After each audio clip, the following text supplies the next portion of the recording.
Okay, so finally, I want to have a review by looking at the midterm solution. Um, I want to take this opportunity to review those important and basic things before the midterm, right? You should study them also. But in the worst case, if you don't have time, I hope this can help you and you spend more time on the topics after the midterm. But you should know that we need a very strong foundation for the knowledge before the midterm. So you should understand them very well. So let's take a look about this midterm, right? So the first thing is say there is a gate called S gate, and it is a special phase shift gate. Find out what is phi, right? So it is a phase shift gate, and by definition, it is like what we are talking about here.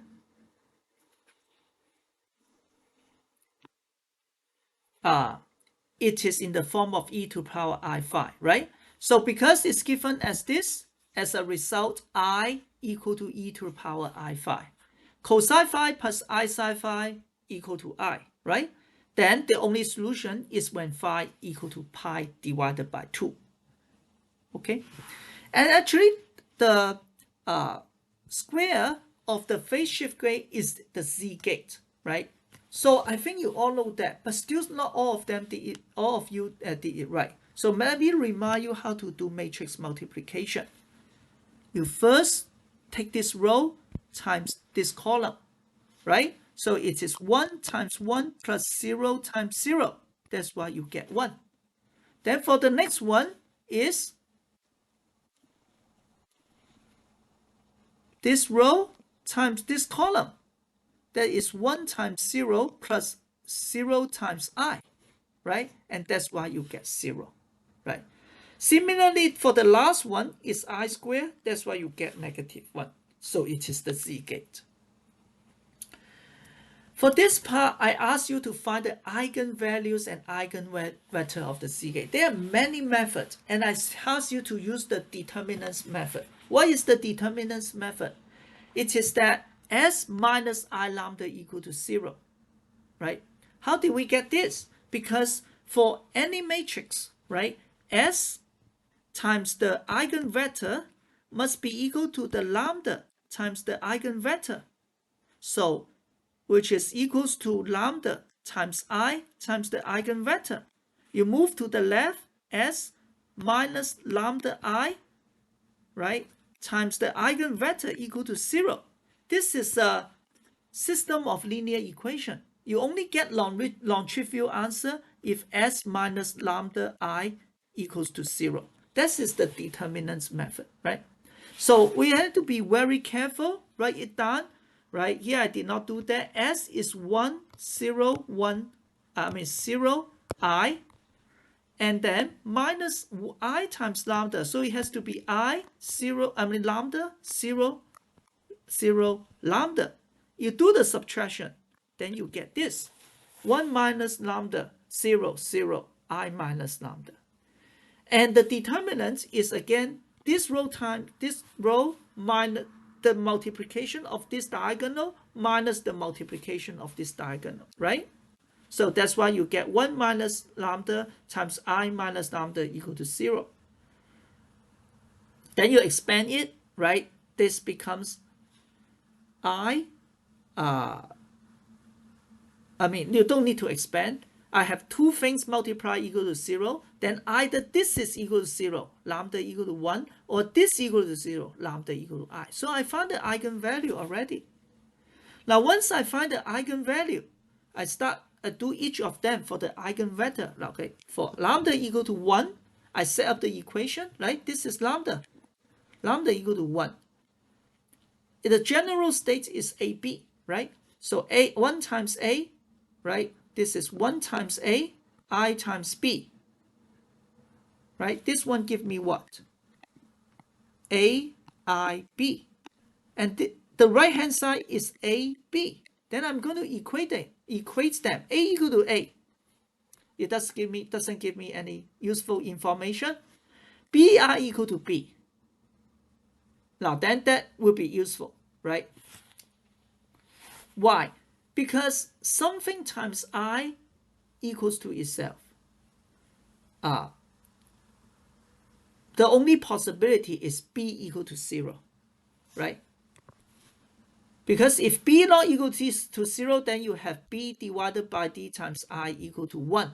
But I is not equal to 1. So b cannot be non-zero. It must be 0, right? So once b equals 0, a must be equal to 1. Why? Because it's normalized vector, right? We know a squared plus b squared must equal to 1.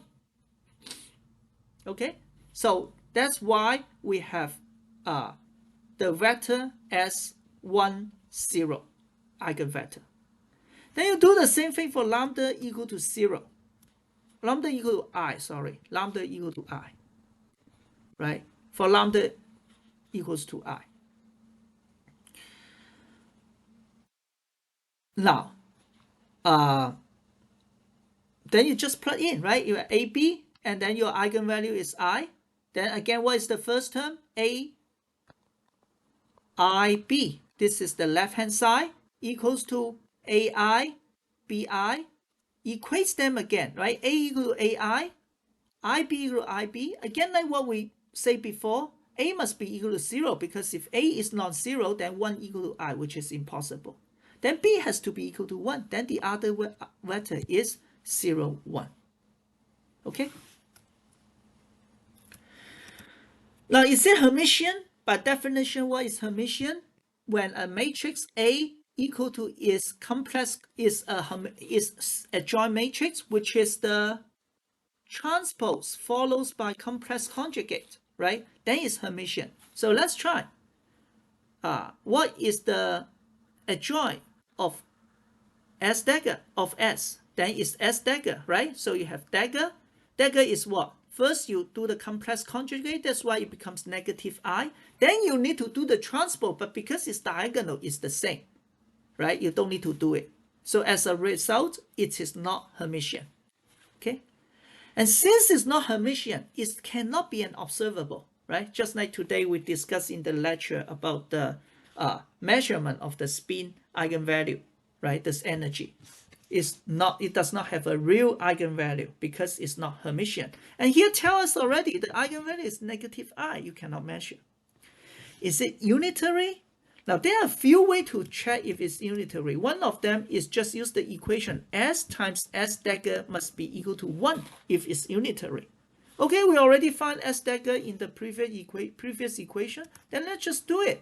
S is this, S dagger is this. Do multiplication. Negative I times negative times I is equal to 1. Yeah, then it is 1. So it is unitary. Right? Another what can we do? We can try to check the row and column. Each of these vectors. First, are they normalized? Yes, their length are normalized. Although this is I, but the length of I is 1. Right? I square. Remember, this is magnitude. So it is 1 plus 0 square equal to 1 square. Right? So it is normalized. And are they orthogonal? Yeah, because 1, 0 dot product with 0, 1 is equals to 0. They're orthogonal, right? Of course, I need to put this into a row vector when I'm doing the dot product, right? So this shows that it's unitary. Then I say, well, trying to construct a matrix of control S gates with the most significant bit as the controlling Q bit. Okay, now, so how do I do that? Well, I will then say the first one, right?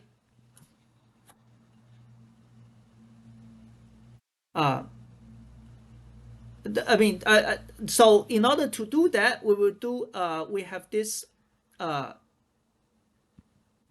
when it is like what we did in the class. This is like when it is 0, we apply 1, right? We do the tensor product, and when it is 1, we apply S.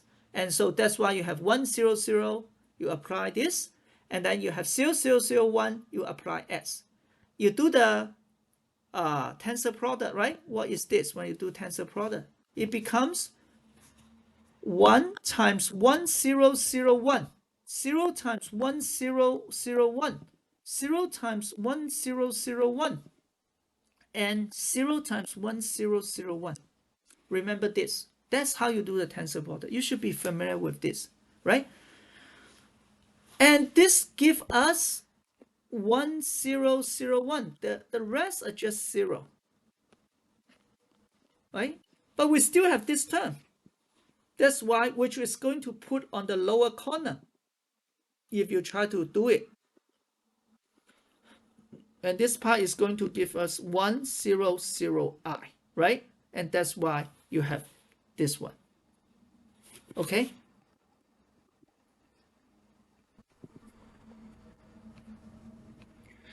So these are the fundamental, right? So we have gone through the tensor products, we've gone through the outer products, how to control control C gate, how to do matrix multiplication, how to find the eigenvalue, eigenvector, Hermitian matrix, unitary matrix. I expect you to know this very well, so please study them hard, okay? Now then the second question is find a matrix that represents the following circuit. And I say that we are going to follow the IBM convention, right?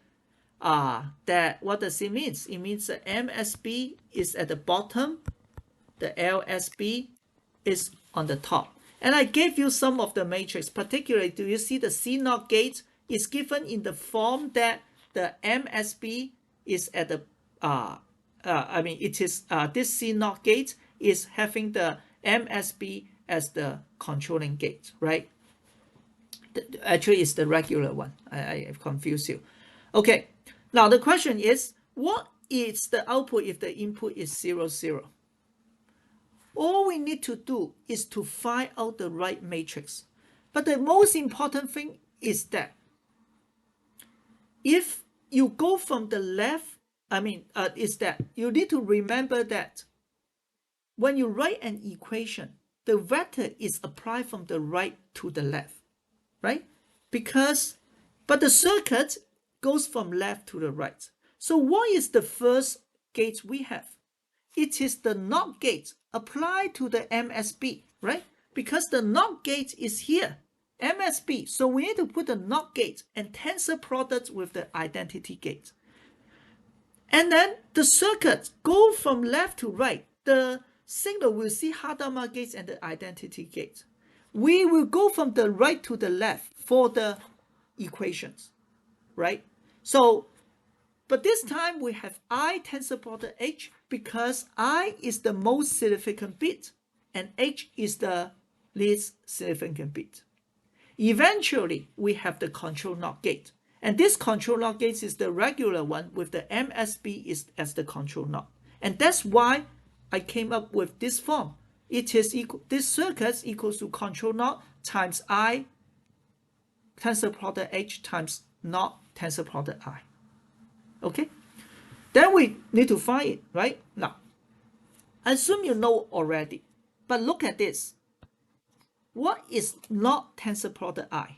Right? Again, what we need to do is find the NOT gate. What is NOT gate? 0, 1, 1, 0, right? Tensor product I. 1, 0, 0, 1. So how do you do it?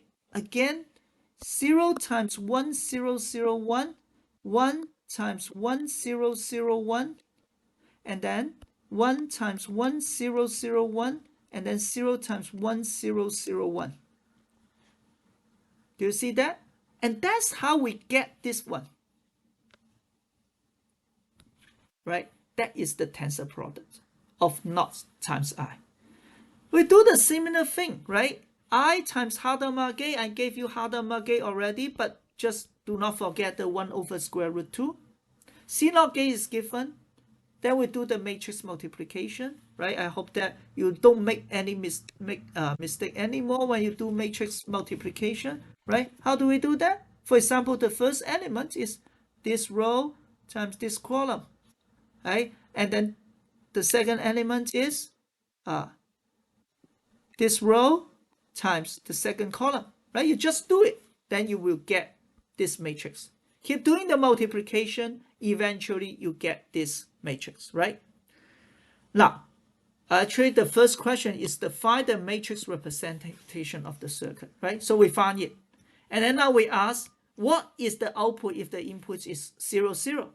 What is the meaning of 0, 0 in the column form, right? So this again tells you it's a 2-qubit system. It's going to be 1, 0, 0, 0, because this one represents how much 0, 0 I have.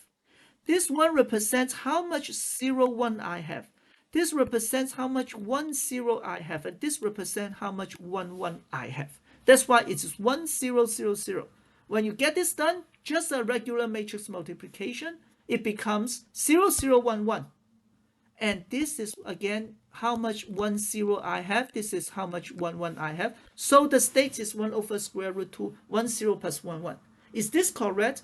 It is, right? You can check by looking if it is normalized. This is normalized. The coefficient of 1, 0 is 1 over square root 2. For 1, 1 is 1 over square root 2. The square of the coefficient and then you sum them together is 1. And this is expected because our input is normalized. Our input is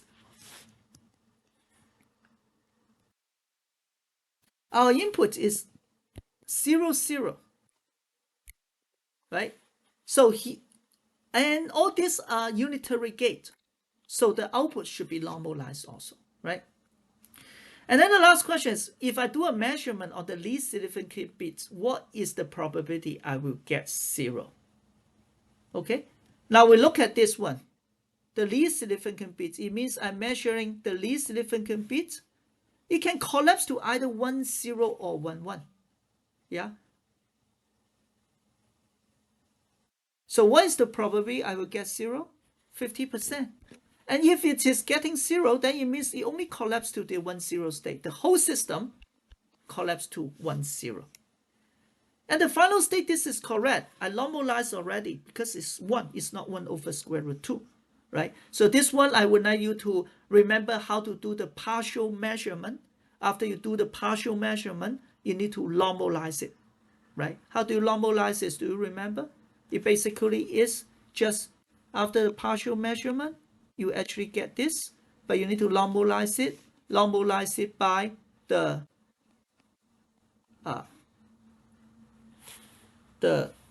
magnitude that you have, right? So this one got cancelled, right? This is a little bit simple. So the total probability and then square root, right? So that get cancelled. So this one's 0, okay? So think about if I ask you to do something more complicated, just like in the homework. Okay, this is the last question, right? Is control Z gate in the 0, 1 basis as control NOT gate in the plus minus basis? So I ask you just to apply one case. Apply the Z gates to plus plus basis to see if it give you plus plus.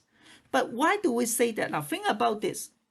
If control Z gate, right, is a control NOT gate in the plus minus basis, if, right, for control NOT gate in the plus minus basis, when I apply to plus plus, what should I get? Because it's control NOT, right? Because the first one is plus, it's just like 0, right? I help you to memorize. This is just like 0. So it means 0, 0. What is control NOT of 0, 0? The controlling qubit is 0. The targeting qubit is 0. So it's not going to do anything, right? But this is just analogy because we're talking about plus plus. But plus is just like 0, right? So I should get plus plus. If, right, control Z gate is the, no, so this is correct because I write control NOT, right?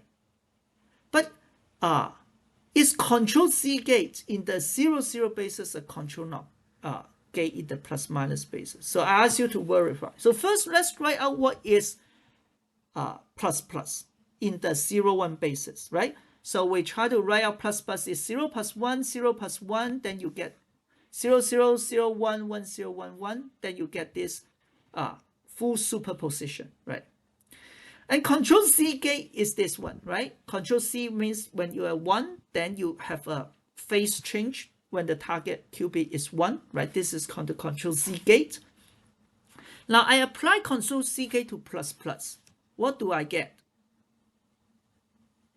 I did not really write it very carefully, right? I have the result, but what I'm saying here is 1 0 0 0 0 1 0 0 0 0 1 0 0 0 0 negative 1 times 1 1 1 1, of course half, right, which is the plus plus, right? So basically what I'm saying here is I'm applying the control C on plus plus, right?